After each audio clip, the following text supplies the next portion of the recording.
Welcome to the Dynasty Defined podcast, a show discussing what's going on with the most decorated program in the history of college athletics or sports in general.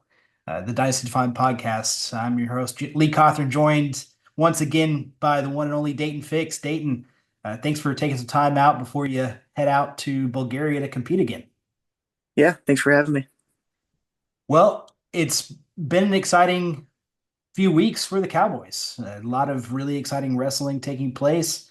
Last night, we're recording this on January 14th. So last night on the 13th, the Pokes had a top five matchup with North Carolina State in Gallagher and took care of business. 34-3 was the final score. Everybody pretty well took care of what they needed to take care of. The lone loss coming at 125 pounds, which we'll get into. But it was a much closer duel than the scoreboard indicates there. North Carolina State wrestled a lot of really tight matches and put up a really good fight in the duel. So a nice test for the Cowboys.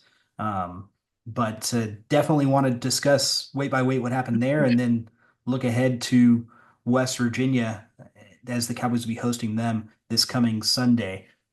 So Daton, you were there. What was it like in Gallagher for the North Carolina State duel? It was great atmosphere. There was probably, I think the final tally was just over 8,000. So one of the bigger crowds that we've seen this year for sure. And I think the biggest crowd outside of anything having to do with Bedlam, uh, Iowa or Penn State, that's definitely the most fans that I've seen in there. Uh, in a duel that was taking place without one of those top three schools that we usually get most of our fans at. So it was good to see that. There's a lot of students in the stands, so that's always good to see. I think that if you can really start to get in the student body involved, that's always a positive. Well, it just takes planting that seed, right? Getting somebody into the building, experiencing a duel like that, where there's a lot of exciting things happening and the crowd's electric. The hope is that you get them engaged and coming to everything or every duel that takes Yeah, place and, yeah, create a couple fans like myself that, didn't wrestle at a high level, but loved coming to the dual meets, ended up going to NCAA's when it was in Oklahoma City and just caught the bug. So it's definitely exciting times in Stillwater to create new fans and to get all that new stuff going. And yeah, to have the one of the largest crowds to ever show up for the thing is a good indicator for sure. And I saw David Taylor put it out there that we need to get national duels back, and whether that's in Cedar Rapids, Iowa, every year like it is right now, or Cedar Falls, whichever one UNI is at. I always get those confused. But or if it's a traveling thing where everybody gets together, I think that that's definitely duels are how you get it done. Because as mentioned, regardless of it being a team blowout, there were a lot of really exciting matchups in that one. yeah, yeah. I mean, I think duels are always really fun to watch. Just from a fan perspective. Sometimes they're a little bit more fun to watch than tournaments, just because it's there's two teams going head to head, and it's just a little bit easier to follow than just a wrestling tournament. So, I think that national duels is something that definitely needs to come back, because it's just another good opportunity to just grow the sport. Whenever you can get all the best teams in one little tournament and see who's the best dual team. That's it just seems like a no brainer. Why wouldn't teams want to do that? Yeah. Well, and it forces some matchups that are shied away from. Like I know Oklahoma State and Penn State have never really shied away from having big matches, but some programs do. Iowa doesn't wrestle at Virginia Tech. Like they just won't do it. They won't wrestle UNI in a duel, which is unfortunate. And it would probably force that kind of situation to happen, or you never know how a bracket's going to turn out. Nebraska won't come back to Stillwater, nowadays. Uh, Michigan wants to wrestle on a neutral site. It's just one of those kind of, the Big Ten, maybe rightly so, doesn't think that they need to schedule anything much tougher outside of their conference schedule.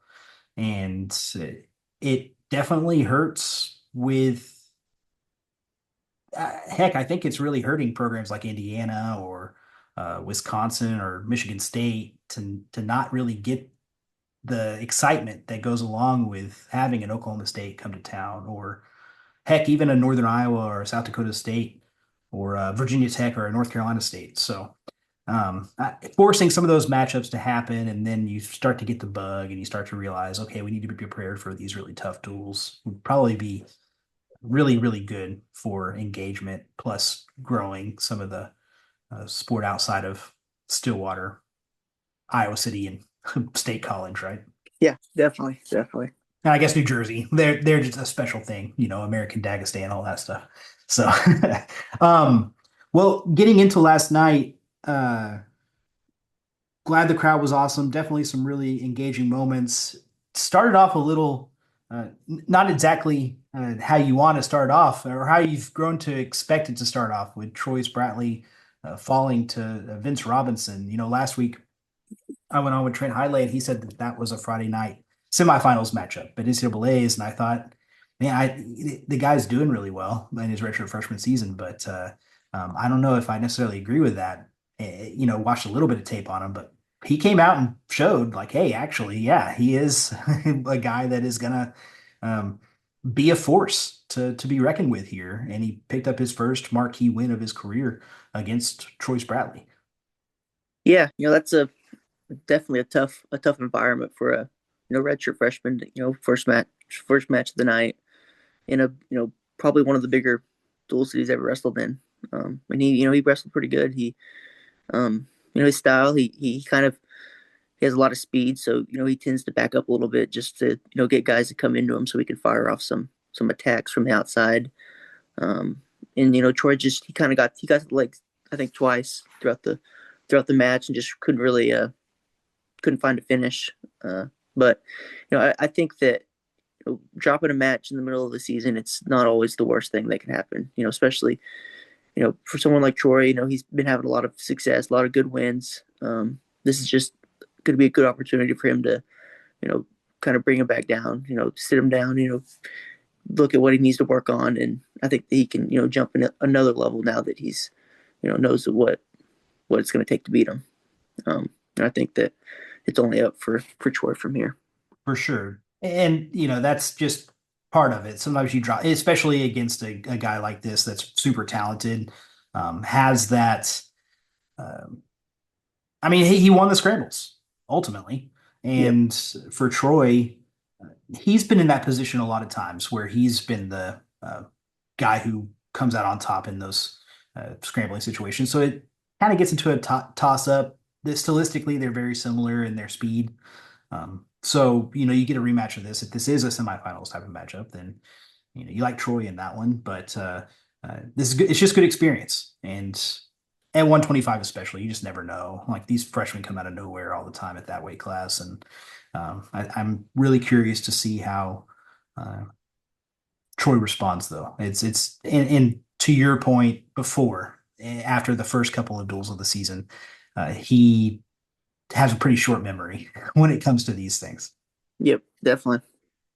Cale Hughes got his opportunity here with Reese Whitcraft still being a bit banged up to take on an All-American in Kai Arini, a guy that you're pretty familiar with, and won a scramble position from bottom to get the fall in the at the end of the second period here, or I'm sorry, in the third period here. So really, really good positioning for Kale, and a really marquee win for him early in his career. Yeah, probably the moment of the night.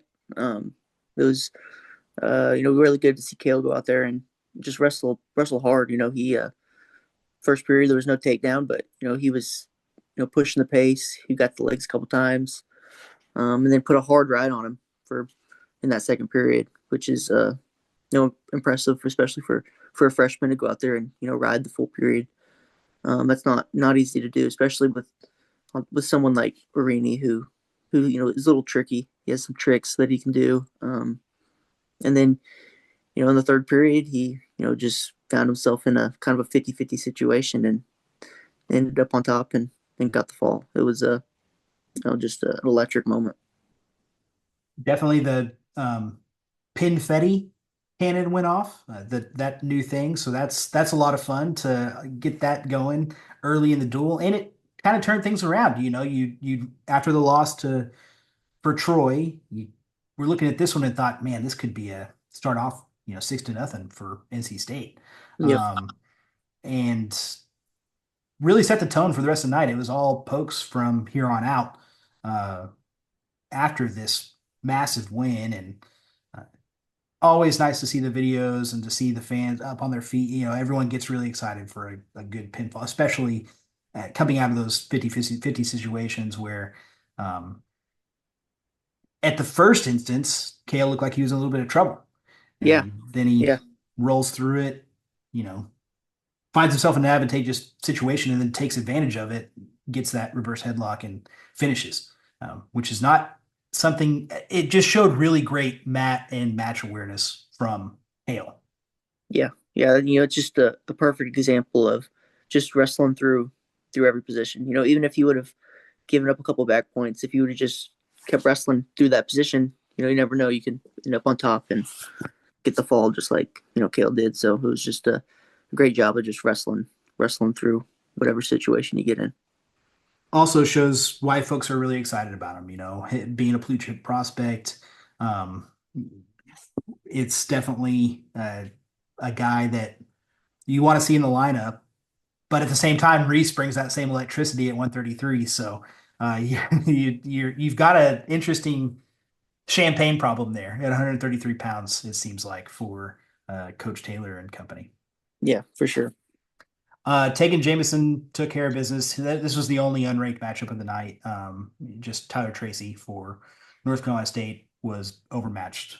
Didn't really have an answer for Tegan, but Tegan getting a tech fall, going out and scoring a lot of points is nice to see. It seems like he's getting comfortable with the weight, getting comfortable with the style that he's expected to go out and score. Yeah, it was really good to see Tegan, really push for that tech too. There's a lot of times where you watch Tegan and you kind of feel like, he's so much better than the guy he's wrestling. Why doesn't he just go out there and, finish the match, keep scoring takedowns. But he did that last night, which was really good to see. He was really getting to his post double leg, got to it 2 or 3 times, and then got to it again at the last takedown of the match. There's probably 20 seconds left, 30 seconds left, and the guy kind of got to his feet, and Tegan just decided, I'm just gonna cut him and get one more takedown and finish this match off, which was good to see. He could have easily tried to ride him for the last 30 seconds, but he wanted to push himself a little bit and go get one more takedown, which was it's awesome. Yeah, and then getting it with 4 seconds left on the clock is, um, yeah, exactly what you said. Exciting to see him just go put the pedal on the floor and make something happen, get the tech. So that was awesome from Teague and Jameson picking up the tech. Carter Young, bit of a tight matchup here with Coy Beskins. 5-2 was the final. Carter seemed like he was able to get to his offense. Some of the same kind of bugs kind of popped up though. Struggle to finish. Um, you know, just bit of a ho hum. Not to take away from Beskins, who's a ranked wrestler coming into his own as well, but would like to see Carter start to get a bit more comfortable in his offense as well. Yep. Yeah, we all know, Carter, he's got, really good drags, really good kind of re-attacks, go behinds. But we just, really like to see more of a penetrating shot. And I think that's just kind of what he's missing. If he kind of can develop a shot where he can get up and through people, then that's going to take away, that kind of problem that he has finishing sometimes, because it's really hard when you get on somebody's ankle and, the guy could be really flexible or, he just has really good defense from there. Whenever you can get up and through people, kind of like how Tegan does, it just takes all that scrambling away. Definitely. So, hey, Carter, he's got all the resources in the world here to figure it out. I'm hoping that we get his development hitting the road here in March. End of the day, go win these matches however you can. and then at Big 12s, which the weight class really opens up with, as we'll talk about Ty Waters out at West Virginia. It's definitely got a good opportunity for himself at Big 12s and then at nationals as well. It's not the deepest weight class in the country right now, which we'll talk about plenty as we go on. Caleb Fish picks up a big 12-5 win over Ed Scott in a really exciting match. Ed Scott, of course, All-American. He's had a rough past 2 or 3 years. It seems like trying to come back and get back into his freshman and sophomore form. But end of the day, these guys traded a couple takedowns, traded a lot of really tight wrestling, and Caleb Fish executes a great 7-point move to uh, get the 12-5 win. It was late when he got that finish. I think it was what 15 seconds or so left. It was tied 5-5, or was Yeah, he dead? Yeah, it was tied 5 to yeah, 5. I think it was tied 5-5 with about 20 seconds left, and just again gotten kind of one of those 50-50 positions, and just kind of just kept wrestled through the position, and ended up, had Scott on his back for a 7-point move, which that's exactly how you want to what you want to do. You just want to wrestle hard, and wrestle through the positions, and good things happen. Good things happen whenever you just continue to wrestle. It's whenever you kind of get in a position and you might look for a stalemate.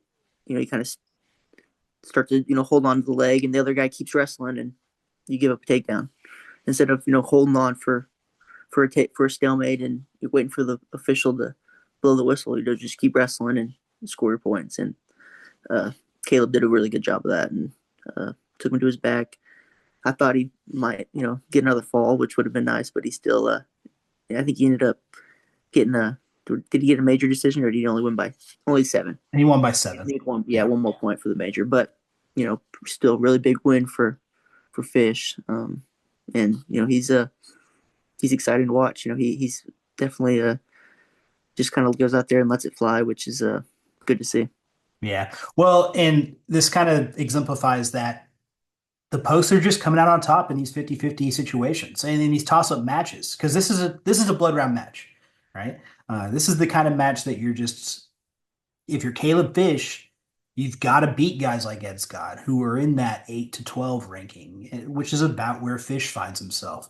And being able to wrestle a tight match and then just win that 50-50, like you're saying, it just we just haven't necessarily been used to Oklahoma State doing that over the past 5, 7, even 10 years. It seems like there was a bit of a block when they would get close, when it would get down to cutting time. You'd see it sometimes, but it seemed like they bounced the other team's way. Like in the Iowa duel last year, just all the 50-50s went to Iowa. And this year, it seems like it's flipped, where this type of situation, where it's a similar wrestlers, guys who are going to see each other in March more than likely, or be in the same kind of place at NCAA's. Fish finds a way to go out and execute and come out on top in that situation. It's just refreshing. It's really nice to see Oklahoma State start to get those places. I don't know why, if it's mental or if it's a conditioning thing or what. But it's just nice to see. Yeah, I think another part that plays into it is, you start to see your teammates, come out on top in these 50-50 situations, and you're like, well, he did it, so why can't I do it? And then it just kind of rubs off on everybody. Whenever everybody's wrestling a style where you're going to wrestle hard for the full 7 minutes, and you're going to look to keep scoring points, it just rubs off on each other, and it's definitely a good thing to have going on. So Cam Amin went out and wrestled a really tight match with Derek Fields. He got the initial takedown and was able to keep Fields off of his legs, essentially. Cam Amin just so good defensively and then on top, really. It's proving to be his bread and butter, really. And he's a fifth year guy. We know what Cam Amin has. He's a super talented and great wrestler. Um, but he executed that first period takedown, and then he, uh, put on uh, a good ride, and then I think gave up an escape and a stalling point, right? Yep. And Yep. but end of the day, or was it a locked hand or a legal hold that he gave up? Uh, no, yeah, illegal hold right at the end of in the almost end of the third period. So I don't know. Cam Amin, just tough, just a nails wrestler that is gonna be there. He doesn't allow himself to get into 50-50 situations. He just kind of takes care of business. And um, when he puts it on, though, he's pretty hard to stop offensively. When he decides to go, it's because he knows he's going to finish. Yeah, yeah. He did a good job. Going getting that first takedown.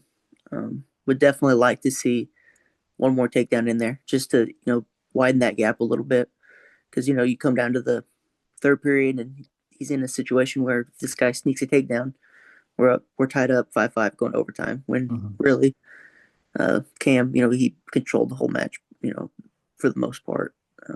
So if he could just find a way to find another takedown and just widen the gap, um, I think it'd be good for Cam, and I expect him to do that as we get going into the postseason.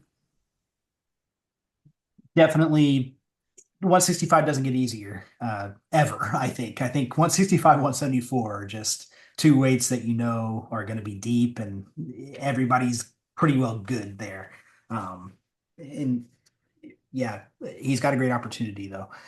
Dean Hamity um, definitely had a tough match against Matty Singleton, and credit to Singleton on coming out and having a great plan and wrestling extremely well against that plan against Hamity. He kind of shut down the space creation that Hamity has been leveraging to score big points in these matches. And Singleton's super talented, 2023 junior bronze medalist, all that stuff. So he's a guy that it should be on the radar a bit more for NC State. He's young, but um, definitely not what you're used to. And I think some frustration built over there at the end of that one. Yeah, I haven't watched a whole lot of Maddie, but he wrestled a tough match. Went and got the first takedown on Dean, but Dean did a really good job of not really letting it affect him and jumping back up and getting an escape, going to getting a takedown, and just you know wrestling the whole match like I've been saying. He didn't let one takedown really bother him. He shook it off, got right back up, and just continued to wrestle. And was looking to score the whole match. So it was a good match. Good to see Dean win a match where he had a little bit of adversity. Because we know that when he gets going, he's really good.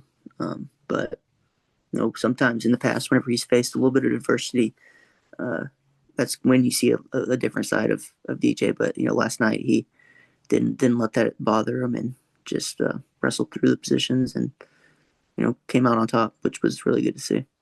Yeah, yeah. I think in both of these matches that he has had that adversity, it has been nice to see him just adjust in match and take care of business. Gavin Sachs definitely presented a big challenge for him in Bedlam, and he didn't. He just kept his demeanor. And when I said he got frustration built over at the end. It was definitely or it seemed like it to me. It was on Singleton's side, and Yeah. Amity kind of egged him on a little bit, but it was. Um, he kept his composure and he just adjust, like you said, let go of that first takedown and then just topped right back up and got about going and getting his own. But um, not being able to wrestle his match too, sometimes that frustrates guys. If you're not able to create that space that he's gotten so good at creating and then executing against, or if you're not able to uh, hit your go-to, it can definitely lead to frustration, and then you know can lose in those situations. So Yeah. it is nice to see him just stay consistent. which is good coaching and good um, maturity from Hamity for sure. Yep, definitely. Dustin Plott and Dylan Fishback wrestled the opposite match from their match last year. Last year they scored a bunch of points on each other and a really exciting match. This year, Plott really, again, just kind of the same thing, had a really difficult time with Fishback on getting his offense going, but scored a takedown, didn't let him up. Yeah, that's what I was gonna say. It was a completely different match than last year. Last year it was kind of back and forth shootout, and this year a lot more defense was going on for sure. But it was good to see Plot, get a win like that whenever he was kind of struggling to get takedowns because you think back to the past years, he's wrestled guys that are really good defensively, like Brian's from Iowa, someone that's really hard to get to his legs, and that was kind of a similar style that Fishback was wrestling, and he found a way to get through that defense and get a takedown, and then get the win, which was good to see. Luke Serber does Luke Serber things and goes out and picks up a tech fall against Christian Knopp. Luke Serber is just on a different level this year. It seems like he's really gotten comfortable in scrambles, and his ride has gotten kind of elite at this point. It's been really fun to watch him adjust to whatever he was dealing with last year and come into this year with just seemingly a new level of confidence for Luke Serber. Yeah, he's just back fully healthy. I think that was the biggest thing last year. He just couldn't really wrestle the way he wanted to. But this year he's looks like a completely different person. And it's good to see Luke. It was really good to see Luke go out there and score some takedowns on with his offense.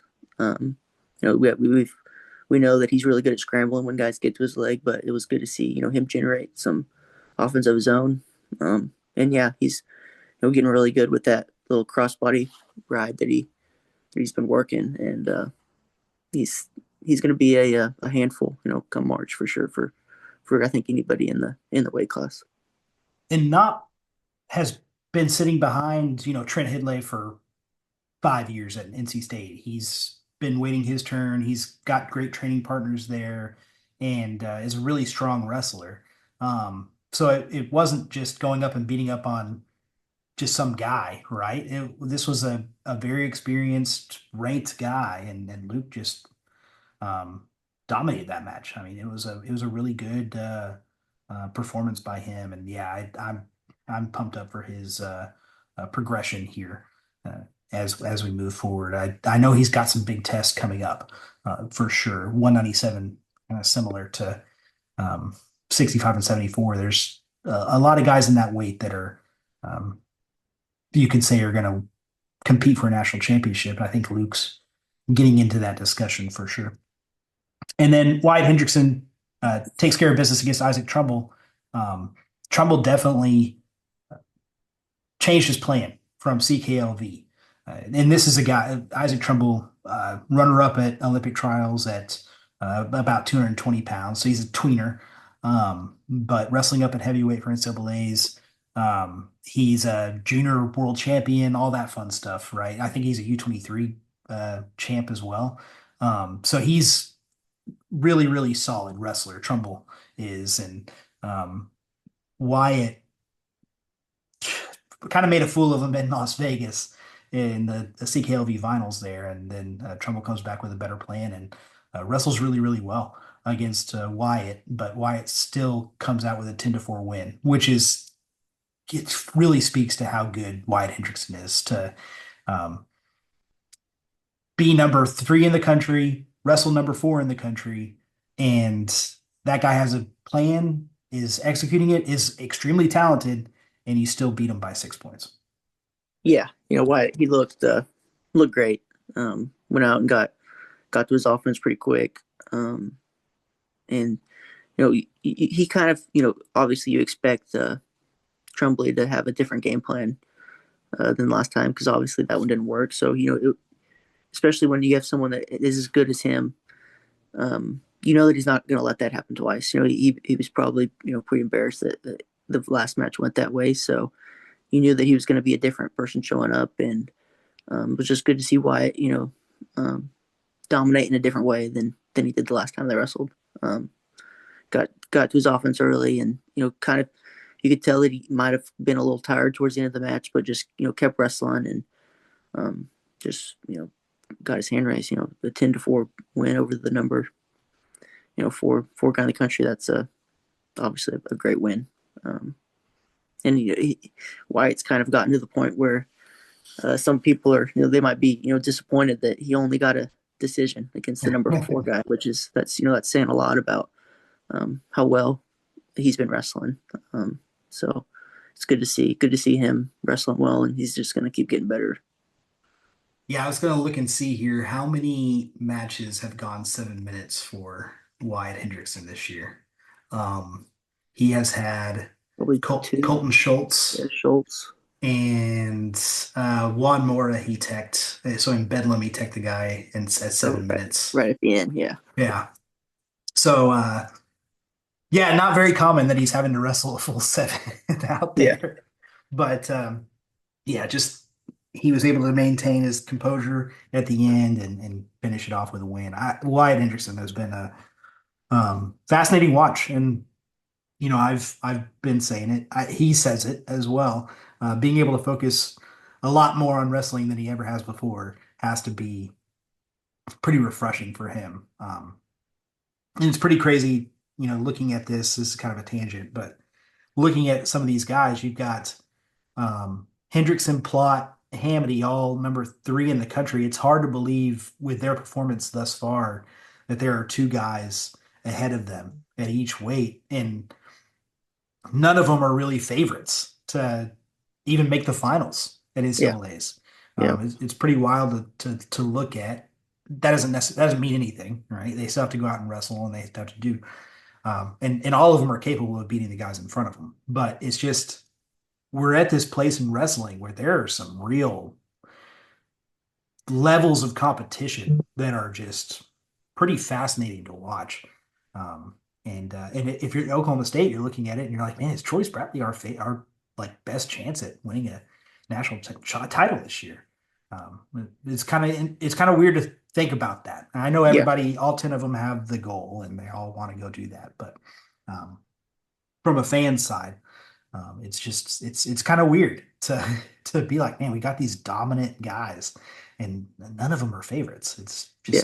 It's pretty interesting to watch. Yeah. Yeah. It's just a testament to how good college wrestling is right now. There's just so many really good guys that are gonna go on to compete for world and Olympic titles, which is good for wrestling, good for wrestling here in the United States. So it's exciting. Yeah. So the Pokes are back in action this coming Sunday, January 19th at 2 o'clock. I guess pending weather. I think it's supposed to be cold and cruddy again this weekend. I think rain got taken out of the forecast though, or snow. But 2 o'clock Central on the 19th, with West Virginia coming into town. West Virginia has been struggling this year.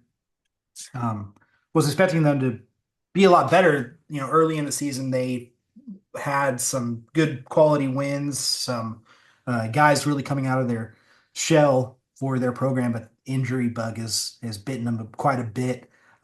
Jordan Titus at 141 hasn't looked very good. He was a guy that qualified last year that I think they were expecting a lot out of. And then at 49, they're returning All-American. Ty Waters is out for the season. He got shut down to maintain that eligibility for a medical shirt. So still have a really bright spot at 165 with Peyton Hall, though. And he's undefeated, number 3 in the country. And Hamamine going to have a really, really good opportunity to improve his seeding at Big 12s and NCAAs here if he can pick up a win against the West Virginia All-American. Yeah, it's a really good opportunity for Cam. They they wrestled, earlier. They wrestled in the past, so it's just a good opportunity for him to go win a big match. Those are the matches that should get him excited. It'll definitely be the match that everybody's looking forward to watching. Um, and it's in your home gym, so what's not to be excited about. I expect Cam to he knows it's a big match, so he'll be definitely be ready for it, and just he just needs to keep wrestling how he's wrestling. It's just a good opportunity to win and go have some fun. Yeah, these two hit at CKLV with Hall winning in sudden victory. Uh, it was 1-1 though, tied at the end. So Yep. good for Cam to, because Hall's really, really solid offensively. He's one of a pretty small group of guys that have a takedown against both Keegan O'Toole and David Carr. Um, and Isaac, I mean, he beat up on Isaac Olenek in the duel last year, and uh, Isaac got the better end of it at Big 12s. But it was still um, really good to see Cam shut down Hall's offense. And, as we mentioned earlier, if he sees an opportunity and takes it and executes, then he just as easily comes out on top in this one. And if you pick Yeah. up this one, then, you you've kind of split up the bracket here with Hall, yourself, Bearclaw at Utah Valley, who you lost to, and you're not going to get to see again. And then the Arizona State kid, maybe, Yep. depending on how he's kind of been up and down. So your top three, it'd be nice to get this rubber match, really, to Yeah. solidify yourself as a 2 seed, maybe. And um, heck, it's just a great opportunity for him. But otherwise, I don't really see too many other opportunities for West Virginia to score a lot of points here. Probably going to be all pokes in this one, with the exception of that 165-pound. That's going to be a great matchup, though. I mean, that's a top. Well, I mean, heck, I guess they're top seven. They're both top seven at this point, and could be a bit better too. So I'm excited to see that match. It's just those are two elite wrestlers. Yeah. It'll definitely be fun to watch. Well, that is going to do it for this week's episode. Again, this coming weekend, you've got the duel on Sunday at 2 o'clock. That means that the tailgate starts at 11 for Pokes Wrestling. Make sure to go get yourself a bite to eat, a couple beers. Maybe you won't run into Daton because he's heading out to compete in Bulgaria. Yep. Bulgaria. And good luck to you. Thank you. I'm guessing that also means we won't have you next week, so I need to start making some plans. Yeah. Yeah. I'll see what I can do in Bulgaria, but I'll Yeah, let you know if I can get on. yeah, definitely let me know. But we want you to get your sleep and do well at that ranking series. So that's definitely it is a ranking series, right? I'm not sure if the one in Bulgaria is or not. Okay, I'll have to look. okay. Um, well, hey, it should be a lot of fun for you to get out there and compete, and good luck, and come back with some hardware. And then yeah, if it times up well, then we can make something happen. But 7 hours time difference definitely is um, gonna make things difficult there. I don't want to keep you up in the middle of the night. Yeah, for sure. All right, Dayton. Well, thank you so much, and thank you all for listening. And we'll be back next week with more cowboy wrestling news.